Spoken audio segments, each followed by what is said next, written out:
Hello students, welcome to maths की पागल दुनिया। एंड आज हम स्टार्ट करने जा रहे हैं क्लास 11th का जो चैप्टर है सर्कल्स यानी कि स्ट्रेट लाइंस।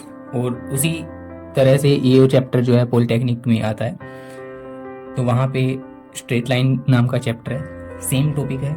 तो आज हम स्टार्ट कर रहे हैं सर्कल। तो देखिए सर्कल जो टॉपिक है यहाँ पे क्या है। सबसे पहले हमारे पास हमें पता होना चाहिए सर्कल होता क्या है ना। सिंपली जैसे मैं बनाऊं यहाँ पर, ये कोई सर्कल है ना, इस तरह की शेप सर्कल की शेप होती है। बीच में सेंटर होता है, बिल्कुल बीचों बीच, और सेंटर से ये जो बाउंड्री है इसी को हम सर्कमफेरेंस बोलते हैं, सर्कमफेरेंस। और सेंटर से सर्कमफेरेंस की जो ये डिस्टेंस है इसको हम बोलते हैं रेडियस। ओके, तो अभी हम यहाँ पे देखते हैं हमारे सिलेबस में सबसे पहले कुछ इक्वेशंस आती हैं सर्कल की। तो हम स्टार्टिंग करते हैं स्टैंडर्ड या fundamental standard equation of circle. Standard equation of circle, circle की स्टैंडर्ड इक्वेशन या फिर फंडामेंटल इक्वेशन, इसी को हम फंडामेंटल इक्वेशन भी बोलते हैं। Fundamental equation of circle, fundamental या स्टैंडर्ड इक्वेशन ऑफ सर्कल। ये कौन सी इक्वेशन होती है देखते हैं। सबसे पहले हमें पता होना चाहिए जो हमारे पास सर्कल है, हम मान लेते हैं ये कोई सर्कल है और यहाँ पे हम एक्स एक्सिस और वाई एक्सिस, दो एक्सिस हम बना लेते हैं। इधर बना ली एक्स एक्सिस और ये होगी वाई एक्सिस। और ये जो हमारा सेंटर है सर्कल का, मानकर चलते हैं ये एक्स एक्सिस पे यहाँ पे पॉइंट ए या एच, और ये यहाँ पे हम लेंगे वाई एक्सिस पे, तो ये हो गया के। तो यहाँ पे हम रख लेते हैं सेंटर सी पे एच कोमा के, यानी कि पहले एक्स एक्सिस उठा लो फिर वाई वाला। क्लियर है। और इसी सर्कल के ऊपर एक पॉइंट है पी, पॉइंट पी है, और उस पॉइंट के कोऑर्डिनेट्स आप मान सकते हैं लाइक एक्स और वाई। यहाँ से एक्स उठा लिया, यहाँ से वाई ले लिया। तो यदि मैं देखूं अभी जो हमने स्टार्टिंग में बताया था कि सेंटर से सर्कमफेरेंस का जो डिस्टेंस होता है वो रेडियस होता है, तो मैं ये बोलूंगा कि सेंटर से सर्कमफेरेंस का जो ये डिस्टेंस है, ये पूरा डिस्टेंस, ये रेडियस बन गया हमारे पास, यानी कि सी से पी तक जो डिस्टेंस है वो रेडियस आ गया। तो मैं लिखूंगा यहाँ पे कि सी पी क्या है हमारे पास, रेडियस है, रेडियस है। तो यानी कि सी से पी का डिस्टेंस, अब हम 10th क्लास में एक फॉर्मूला पढ़ के आए हैं, डिस्टेंस बिटवीन टू पॉइंट्स है ना, दो पॉइंट्स के बीच का डिस्टेंस क्या होता है, वो होता है कि फर्स्ट में से फर्स्ट यानी कि एक्स में से एक्स का कोऑर्डिनेट माइनस कर दो और वाई में से वाई का, है ना। तो एक्स में से एच का स्क्वायर प्लस वाई वाले में से के वाला, वाई माइनस के का स्क्वायर इज इक्वल टू में हमारे पास क्या बचेगा, ये रेडियस का स्क्वायर, है ना। या आप एक काम करो, यहाँ पे डिस्टेंस फॉर्मूला लगाओगे भाई, एक्स में से एच का स्क्वायर प्लस वाई में से के का स्क्वायर, यानी कि ये x1 y1 रख लो और ये x2 और y2 रख लो। तो x2 में से x1 का स्क्वायर प्लस y2 में से y1 का स्क्वायर, तो x में से h का स्क्वायर प्लस y में से k का स्क्वायर। लेकिन c से p का डिस्टेंस है तो रूट आता है डिस्टेंस फॉर्मूले में, इज इक्वल टू में कितना है r। ये जो रूट है ये दूसरी साइड जाएगा तो स्क्वायर में चला जाएगा, तो हमारे पास कितना बचेगा, x माइनस एच का square plus y minus k का स्क्वायर इज इक्वल टू में रेडियस का स्क्वायर। तो इसको हम बोलते हैं स्टैंडर्ड या फिर fundamental equation of circle. I think इतना समझ में आया होगा। नेक्स्ट अब देखो, इसी में एक नोट हम डाल देते हैं। यदि हमारा जो ये पॉइंट है ना, ये जो हमारा सेंटर है, यदि ओरिजिन पे हो जाए, है ना, इफ यहाँ पे मैं बता देता हूँ, एक नोट डाल देते हैं कि यदि हमारा सेंटर किस पे हो जाए, इफ सेंटर जो हमारा सी है ना, centre of circle is at origin, यदि ओरिजिन पे हो, है ना, तो ओरिजिन पे क्या होता है, एक्स भी जीरो होता है, वाई भी जीरो होता है ना। तो यहाँ पे हमारे पास सेंटर के पॉइंट उस टाइम 0,0 आ चुके होंगे दोनों के दोनों। तो सी से पी का डिस्टेंस क्या हो जाएगा उस टाइम पे, देखो यानी कि देखो एच भी जीरो हो चुका होगा, के भी जीरो, तो सी से पी का डिस्टेंस क्या होगा, सी पी अगेन हमारे पास रेडियस है, तो फॉर्मूला तो वही बनेगा x2 में से x1 का स्क्वायर है ना, तो x में से यहाँ पे 0 का स्क्वायर प्लस y में से ये भी 0 का स्क्वायर इज इक्वल टू में r। तो x में से 0 गया x का स्क्वायर प्लस में y में से 0 जाएगा तो y बचेगा उसका स्क्वायर तो स्क्वायर, लेकिन ऊपर रूट है, ये रूट इधर जाएगा, रूट दूसरी साइड जाता है स्क्वायर में, तो आर स्क्वायर की वैल्यू आ गई x square plus y square. Okay, तो ये हमने यहाँ पे लिख दिया है ना, x2 में से x1 का स्क्वायर प्लस y2 में से y1 का square is equal to are.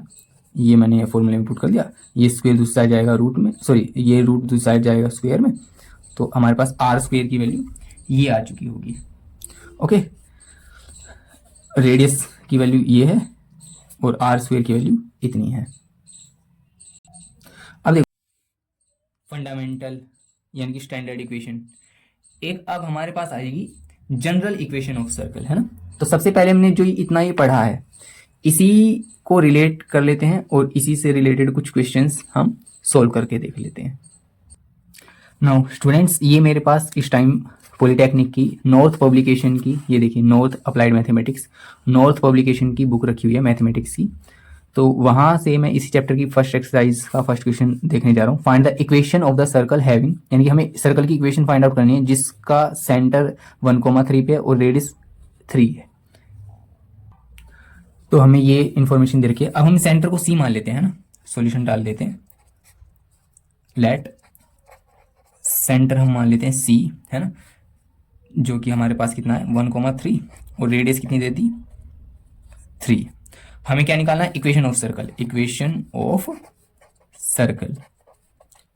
Equation of circle क्या होती थी हमारे पास, वो होती है हमारे पास x माइनस एच का whole square plus y minus k का whole square is equal to में रेडियस का स्क्वायर, यही होता है। अब देखो ये h और k क्या है, ये सर्कल के सेंटर पे जो कोऑर्डिनेट्स है ना वो है h और k। तो सेंटर पे कौन कौन से कोऑर्डिनेट्स हमारे पास है 1 और 3, ये दोनों है। तो ये h हो गया और ये k हो गया। तो h में 3, h में 1 रख देंगे, k में क्या पुट कर देंगे 3। तो अब हम देखते हैं, देखो x माइनस h में क्या रखेंगे 1 का होल स्क्वायर प्लस में y माइनस k की वैल्यू कितनी है 3 का whole square is equal to में रेडियस का स्क्वायर। अब देखो यहाँ पे a माइनस बी का होल स्क्वायर हो जाएगा और यहाँ पे भी a माइनस बी का होल स्क्वायर, ओपन कर लेते हैं। तो a square plus b square यानी कि 1 का स्क्वायर 1 माइनस में 2ab a square plus b square minus 2ab यानी कि 6y are square x square. अब देखो पहले x वाली टर्म ले लो 2x, या चलो पहले सिंपल सोल्व कर लेते हैं। एक्स स्क्वायर प्लस 1 माइनस 2 1 जा 2x वाई स्क्वायर प्लस में 9 माइनस 6y इक्वल टू में आर स्क्वायर। तो यहाँ पे देखते हैं प्यारे बच्चों, एक्स स्क्वायर और वाई स्क्वायर को एक साथ रख लो, ये जैसे ये एक्स स्क्वायर हो गया ये वाई स्क्वायर हो गया इधर, तो x square plus y square. अब एक्स और वाई, माइनस का 2x माइनस का 6y, एक्स और वाई हो गया। अब कॉन्स्टेंट टर्म देख लो, प्लस 9 और प्लस का 1 तो प्लस का 10 आ जाएगा इज इक्वल टू में कितना आ जाएगा ये आर स्क्वायर। अच्छा रेडियस हमें दे रखे है ना, रेडियस 3 दे रखे है, तो यहाँ पे हम रेडियस की वैल्यू 3 पुट कर देंगे, सॉरी मुझे याद नहीं रहा, यहाँ पे हम आर की वैल्यू पुट कर देंगे 3 का स्क्वायर, है ना, 3 का स्क्वायर 9 आ जाएगा यहाँ दोनों स्टेप्स में। तो प्लस का जो 9 है इधर आ जाएगा माइनस में, है ना, तो क्या बन जाएगा x square plus y square minus 2x minus 6y plus 10 minus 9, उधर कुछ नहीं बचेगा, प्लस का 9 इधर माइनस में आ गया तो वहाँ कुछ नहीं बचेगा, 0 बचेगा। तो ये फाइनल हमारे पास आ चुका होगा x square plus y square minus 2x minus 6y, 10 में से 1 बचेगा इक्वल टू में 0, which is required equation of circle. आप चाहो तो आंसर मैच कर सकते हैं। देखो x square plus y square minus 2x minus 6y plus 1 equal to 0 same है ना, ये x square plus y square minus 2x minus 6y plus 1 equal to 0। First का सेकंड पार्ट देखते हैं। अब हमें इक्वेशन फाइंड आउट करनी है। देखो सेंटर -2 -3 पे, रेडियस कितना है √5, तो आई थिंक कर लोगे इसको, तो है ना भाई, हमें h इतना दे रखा, k इतना दे रखा और r की वैल्यू इतनी दे रखी है। ये क्वेश्चन मैं आपके ऊपर छोड़ देता हूँ। बस जब हम फॉर्मूला लगाएंगे तो वहाँ पे r स्क्वायर आता है राइट साइड में, तो √5 का स्क्वायर ओनली 5 हो जाएगा। तो ये सिंपल है जैसे हमने फर्स्ट किया है। ओके, तो ये सेकंड वाला खुद कर सकते हो, डू योर सेल्फ। हम देखते हैं थर्ड क्वेश्चन। सेंटर हमें दे रखा है 5/4 -5/8 पर एंड रेडियस हमें ये गिवन है। अब देखिए इसमें भी इक्वेशन ऑफ सर्कल निकालनी है। सेंटर हमें ये दे दिया और रेडियस हमें इतनी दे दी। तो सेंटर है तो ये h हो गया और ये k हो गया -5/8 और ये हमारे पास r की वैल्यू होगी। इक्वेशन ऑफ सर्कल निकालनी है ना। Equation of circle, equation of circle क्या कहती है?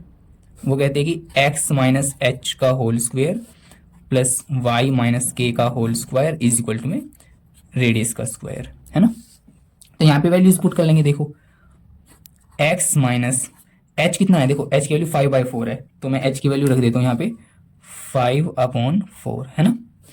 अब आगे देखो प्लस लगाएंगे y माइनस यहाँ पे k की वैल्यू कितनी है -5/8। अब देखो एक तो फॉर्मूले में माइनस है, एक k की वैल्यू भी माइनस में है, तो माइनस माइनस प्लस हो जाएगा। मैं यहाँ पे डायरेक्ट लिख देता हूँ प्लस में 5/8, k की वैल्यू मैंने पुट की 5/8 इज इक्वल टू रेडियस का स्क्वायर, है ना। रेडियस कितनी है मेरे पास, ये रही 3√5/8, तो 3√5/8। इस रेडियस का क्या करना है, हमें स्क्वायर करना है अकॉर्डिंग टू फॉर्मूला, ये स्क्वायर। अब देखो यहाँ पे हमने ये देखो x में से h का स्क्वायर प्लस y में से k का स्क्वायर इज इक्वल टू में रेडियस का स्क्वायर। ओके, अब इसको सोल्व करते चले जाना है। तो देखो ये a माइनस बी का होल स्क्वायर है, फिर प्लस ये a प्लस बी का होल स्क्वायर है, तो यहाँ पे ये दोनों आइडेंटिटीज लग चुकी होंगी, है ना। तो a माइनस बी का whole square a square plus में b का स्क्वायर माइनस 2ab 2ab, फिर यहाँ पे a प्लस बी का whole square a square plus b का square plus 2ab is equal to इसका स्क्वायर, देखो 3 का स्क्वायर 9, √5 का स्क्वायर 5 अपॉन में 8 का स्क्वायर 64। अब इसको सोल्व करते हैं। देखो एक्स स्क्वायर प्लस में 5 का स्क्वायर 25 अपॉन में 4 का स्क्वायर 16 माइनस यहाँ पे देखो ये तीनों मल्टीप्लाई में आपस में, तो 2 1 2 2 2 4, तो 5x अपॉन में 2 5x/2 प्लस में y स्क्वायर प्लस 25/64 प्लस 2 से 1 पे 2 से 4 पे, तो 5y डिवाइड में 4 इज इक्वल टू में ये कितना आ जाएगा 45/64। ओके, अब इसको सिंप्लीफाई कर लेते हैं। देखो हम क्या करेंगे, पहले स्क्वायर वाले ले लेते हैं, फिर x वाले लेंगे, फिर y वाले और देन कांस्टेंट टर्म। तो x स्क्वायर, फिर देखो प्लस में y स्क्वायर, अब ओनली x वाले ही देखो माइनस का 5x/2 और कोई है ही नहीं हमारे पास x की टर्म में, ठीक है।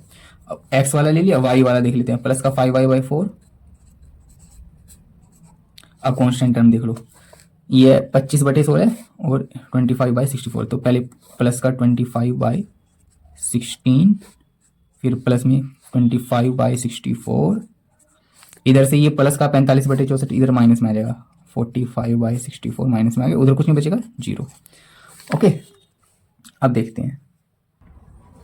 Now x square plus y square, यहाँ पे देखो बच्चों पहले में एक्स और आप चाहो तो इनका इकट्ठा एलसीएम ले लो सबका, वरना एक्स और वाई ले लो फिर बाद में कांस्टेंट टर्म ले लो।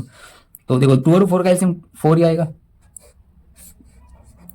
देखिए 2 से जाएगा 2 पे, यहाँ पे 2 आया, 2 की 5 से करेंगे 10, एक्स है तो एक्स प्लस 4 से जाएगा 4 1 पे, 1 की मल्टीप्लाई 5 में करेंगे 5y। अब यहाँ पे देखिए प्लस ये तीनों कांस्टेंट टर्म है मेरे पास 16 और 64, 64 ही इनका एलसीएम हो सकता है।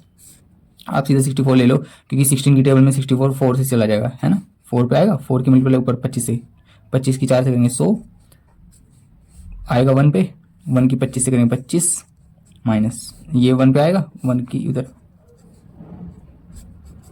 इक्वल टू में 0। क्या बच चुका होगा, अब देखो यहाँ पे क्या करेंगे, देखो इसके फ्रैक्शन में इसके डिनोमिनेटर 4 है, इनके डिनोमिनेटर में कुछ नहीं तो 1 है ना। तो यहाँ पे अगर आप चाहो तो 1 लगा सकते हो, फिर नीचे ये क्रॉस मल्टीप्लाई कर लो, या फिर सीधा 4 की इधर करेंगे। देखो डिवाइड वाले इधर जाए मल्टीप्लाई में 4x स्क्वायर प्लस में 4y स्क्वायर, है ना, इधर माइनस में ये 10x plus 5y as it is, लेकिन डिवाइड में 4 ही रहेगा ये, है ना। अब यहाँ पे देखते हैं 100 और 25 125, 125 में 45 माइनस होगा तो 80 अपॉन में 64 इक्वल टू में क्या है 0। 8 से कैंसिल हो रहे हैं दोनों, देखो 8 8 ज़र 64, 8 10 ज़र 80। अब 2 से 4 पे, 2 से 5 पे है ना, 5/4। तो देखो दोनों हमारे पास डेनोमिनेटर दोनों के 4 है, तो जब भी नीचे सेम डेनोमिनेटर होगा तो ऊपर वाले भी सेम लिख दिए जाते हैं।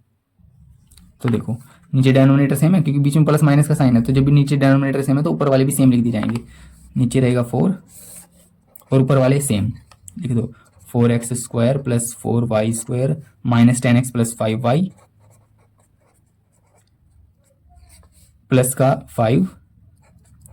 अब दोनों के नीचे 4 है तो इकट्ठा हमने 4 लिख दिया इक्वल टू में क्या है 0। अभी डिवाइड वाला 4 इधर मल्टीप्लाई में चला जाएगा है ना, तो कितना आ चुका होगा 4x² + 4y² - 10x + 5y + 5 equal to में 4 की 0 से मल्टीप्लाई करेंगे तो 0, which is required equation of circle, which is clear. आप इसको मैच कर सकते हो। देखो सेम मेरे पास यही आंसर है सेकंड का, सॉरी थर्ड पार्ट था 4x² + 4y² - 10x + 5y + 5 equal to 0 है ना, थर्ड पोर्शन ये रहा। देखो 4x² + 4y² - 10x + 5y + 5 equal to 0। Friends अब आप चाहो तो इस क्वेश्चन का स्क्रीनशॉट ले सकते हैं। नेक्स्ट अब हम देखते हैं इसी पार्ट का, इसी क्वेश्चन का फोर्थ पार्ट है ना। देखो फोर्थ पार्ट हमारे पास क्या है, सेंटर हमें देखो ये तीसरा भी इंपॉर्टेंट था और चौथा भी इंपॉर्टेंट है। क्या बोलता है, centre at a cos theta, a sin theta. Centre तो हमारा a cos theta a sin theta है और रेडियस हमारे पास a। तो बुक से हमने इंफॉर्मेशन ये लिख ली है ना। हमें क्या पूछा गया है, हमें इक्वेशन पूछी गई है सर्कल की, क्या होगी, देन इक्वेशन ऑफ सर्कल जो कि हम जानते हैं क्या होती है, x - h² + y - k का whole square is equal to radius का स्क्वायर। इस वैल्यू में हम, इस इक्वेशन में हम वैल्यू पुट करेंगे। देखो x - h कितना हमारे पास a cos थीटा है ना, तो यहाँ पे लिख देंगे h की जगह a cos थीटा, बाद में हमारे पास ब्रैकेट और उसका होल स्क्वायर। नेक्स्ट हमारे पास y - k की वैल्यू कितनी है, देखो k की वैल्यू हमारे पास a sin theta, a sin theta और ब्रैकेट क्लोज करने के बाद whole square is equal to में रेडियस का स्क्वायर। ओके अब देखो ये हमारे पास अगेन, इसको a मान लीजिए, इसको b मान लीजिए, तो a - b का होल स्क्वायर, वो आइडेंटिटी यहाँ पे लग जाएगी। सेम यहाँ पे इसको a मान लो, ये माइनस में इसको b मान लो, a - b का होल स्क्वायर, वो आइडेंटिटी लग जाएगी। क्या होगी देखो, a - b का होल स्क्वायर क्या होता है a², यानी कि a कितना हमारे पास x, तो इसका स्क्वायर a² प्लस में b², b का जब हम स्क्वायर करेंगे देखो देखो पहले इसका स्क्वायर होगा फिर इसका स्क्वायर है ना, तो a² cos² थीटा, ये ध्यान रखना, पहले इस कांस्टेंट का स्क्वायर होगा फिर कोस का स्क्वायर होगा। ओके तो a² + b² - 2ab, माइनस में 2a कितना है x, b कितना है a cos theta, a cos theta, फिर प्लस लगाएंगे a - b का होल स्क्वायर, तो a कितना हमारे पास y, तो a का स्क्वायर यानी कि y का स्क्वायर प्लस में b का स्क्वायर यानी कि b हमारे पास ये है a sin थीटा, तो पहले a का स्क्वायर फिर sin square theta, a² sin का स्क्वायर क्या होगा sin square theta, plus sorry -2ab, 2a कितना है y, b की कितना है a sin theta is equal to में रेडियस का स्क्वायर, रेडियस कितनी दे रखी है हमें a दे रखी है ये है ना, तो रेडियस का स्क्वायर यानी a का स्क्वायर। ओके अब हम देखते हैं, देखो x², पहले इसको सिंप्लीफाई कर लेते हैं, प्लस में a² cos² थीटा माइनस में 2x की मल्टीप्लाई a से करेंगे है ना, इस इन तीनों की, तो 2ax हो जाएगा, 2ax cos थीटा प्लस में y² plus a² sin square theta minus में 2ay है ना, 2y और a, तो 2ay sin theta is equal to में a² है ना। अब आप चाहो तो ये प्लस का a² इधर माइनस में ले लो, इधर ले लो माइनस में, वहां पे इक्वल टू में कुछ नहीं बचेगा, 0 बच जाएगा है ना राइट साइड में। अब हम क्या करते हैं, x² और y² रख लेते हैं एक साथ, ये पहले x² उठाएंगे, ये देखो x², अब ये रहा y² इधर से प्लस का y², ठीक है। अब a² वाले उठाओ, a² cos² थीटा, ये प्लस में हमारे पास है, a² स्क्वायर थीटा, और ऐसे ये रहा इधर ए स्क्वायर साइन स्क्वायर थीटा, ये भी हमारे पास किस में है, हमारे पास ये प्लस में है, A square sine square theta. Okay, एक ही हमारे पास माइनस का ए स्क्वायर भी इधर है सबसे लास्ट में, तो इसको भी इधर ही लिख लेते हैं, लिख लिया। ओके, अब बच गया हमारे पास माइनस का 2ax, यानी कि x वाली टर्म, माइनस का 2ax cos theta, 2ax cos theta, और फिर बच गया ये माइनस का 2ay sine theta equal to में 0। देखो क्या बचेगा, x square plus y square plus, इन दोनों में देखो यहाँ पे ए स्क्वायर और यहाँ पे भी ए स्क्वायर, इन दोनों टर्म्स में ए स्क्वायर कॉमन है, ए स्क्वायर कॉमन लो, अंदर क्या बचेगा कोस square theta plus sign square theta, minus में ए स्क्वायर, माइनस में ये एज इट इज बच जाएगा